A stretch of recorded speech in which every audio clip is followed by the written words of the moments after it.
প্রকৃতির কোলে গারো পাহাড়ের বাঁকে লুকিয়ে আছে এক অন্যরকম জীবন সংগ্রাম। শেরপুরের ঝিনাইগাতি উপজেলায় শত শত পরিবারের রুজিরুটির ঠিকানা স্থানীয় জঙ্গল। লাল পিঁপড়ার ডিম সংগ্রহ করার পর বাজারে বিক্রি করে পাওয়া অর্থে চলে তাদের সংসার।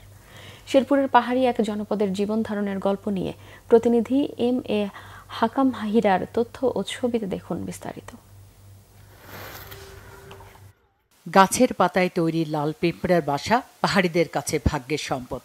ক্ষুদ্র এই প্রাণীর ডিম সংগ্রহ করে শেরপুরের ঝিনাইগাতির শতাধিক পরিবার জীবন ধারণ করে। লাল পিঁপড়া বা ঢোল পিঁপড়ার ডিমগুলো স্থানীয় মাছ শিকারীদের কাছে মূল্যবান টোপ। সকালের আলো ফুটতেই তারা বেরিয়ে পড়েন। সারাদিনের ক্লান্তি আর পিঁপড়ার কামড়ের যন্ত্রণা ভুলে এবার তারা যান বাজারে, যেখানে ডিমের বিনিময়ে মিলবে সংসারের হাসি। ঝিনাইগাতির রাংটিয়া সহ ৮টি বাজারের এই বিশেষ হাটে ভিড় করেন ক্রেতারা। কেজি প্রতি ১,০০০ থেকে ১,২০০ টাকা দরে কেনাবেচা হয়। প্রতিদিন আধা কেজি, ৭০০ গ্রাম, ১ কেজি এরকম পাই। এটা বিকালে আমরা এখানে আইনা সাফ করে মহাজনদের দিয়ে যে টাকা পাই এটা দিয়ে আমার সংসার চলে আর কি। ৩-৪ ঘন্টা ডিম সংগ্রহ করি, করার পরে ৩টা, ৩:৩০ বা ৪টা এমন সময় আবার রওনা দেই। আর এখানে আবার সন্ধ্যার আগে আগে পৌঁছাই।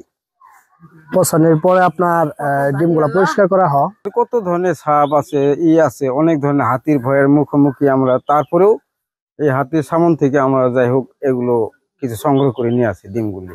তবে পরিবেশবিদরা বলছেন, পিঁপড়ার ডিম বিক্রি করে কিছু পরিবার সংসার চালালেও তার দণ্ডনীয় অপরাধ। এতে পরিবেশের ভারসাম্য বিনষ্ট হয়। পিঁপড়ার ডিম এবং পিঁপড়া পাখিদের খাদ্য।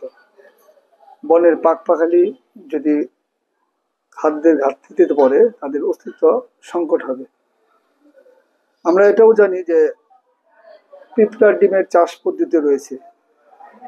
সরকার থেকে যদি সেই চাষ পদ্ধতির উপর ট্রেনিং দেওয়া হয় ওইসব মানুষকে, তাহলে হয়তো তারা পিঁপড়ার ডিমের জন্য পিঁপড়ার বাসা বা পাখির খাদ্য নষ্ট করবে না। বাণিজ্যিকভাবে যদি কেউ এটা আহরণ করে, এটা অবশ্যই আমাদের ফরেস্টের ইকোসিস্টেমকে ভারসাম্যহীন করবে এবং এর প্রভাব পড়বে ফরেস্টের ভিতরে।